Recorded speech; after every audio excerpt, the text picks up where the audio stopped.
Welcome back mga idol! Breaking news, one-on-one trade Ginebra at Terra Firma Jeep at 3-team trade Converge. Meralco at NLEX. Yan ang pag-uusapan natin ngayon. Ben Adamos at Mark Carreño matutuloy na, nag-aantay na lang ito ng approval. Yan ang pag-uusapan natin sa ngayon mga idol. Umabot na ng isang taon. Simula pa noon season 49, talagang ang tagal ng target ni Coach Tim Con. Malamang ito na ang solusyon ng Ginebra team sa big man.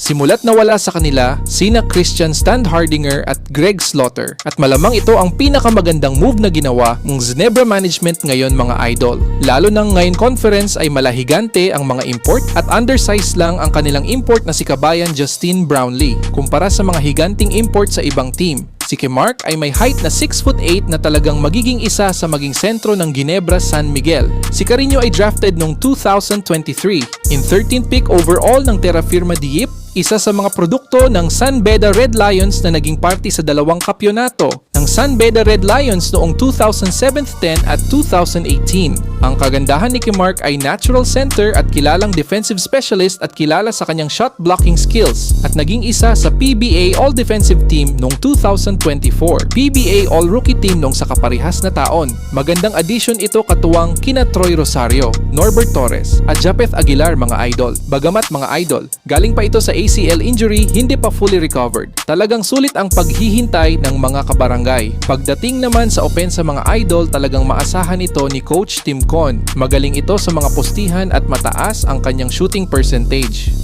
Ang kapalit naman ni Mark ay si Ben Adamos ang papakawalan ng Ginebra.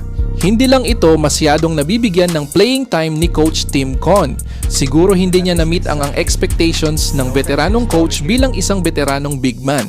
Pagdating naman sa Terra Firma Jeep, siguradong maraming playing time na itong si Ben Adamos dahil siya ang pupuna sa pwesto at playing time ni Mark bilang center sa Terra Firma Jeep. Katuwang niya si rookie big man Gio Chu at ang import ng Terra Firma na 7-footer na si Mubashar Ali. Meron pa ring triple towers si Coach Ronald Tubid. Ano sa tingin niyo mga idol sa trade na ito? Sino ang lugi? Sino ang mas makikinabang sa trade sa one-on-one trade na ito? Just comment your thoughts. Lipat naman tayo sa galawan ng tatlong team. Officially nangyari na ang 3-team trade sa kupunan ng NLEX, Converge at ang Meralco Bolts. The PBA Commissioner's Office on Tuesday formally approved the 3-team, 5-player trade that sent Winston and Racal to NLEX in exchange for the duo of JV Mocon and Jonel Policarpio. Shawnee Winston at ang veteran na si Kevin Racal ay nasa NLEX Road Warriors na. At si Jonel Policarpio isang talented big man na pinaghihinayang ng NLEX management na kamakailan ay nag-awol na sa mga practice game ng NLEX bago pa nangyari ang nagaganap na trade. At ngayon mas lalo pang lumakas ang Converge Fiber Xers kasama si 7-footer Kyler Kelly.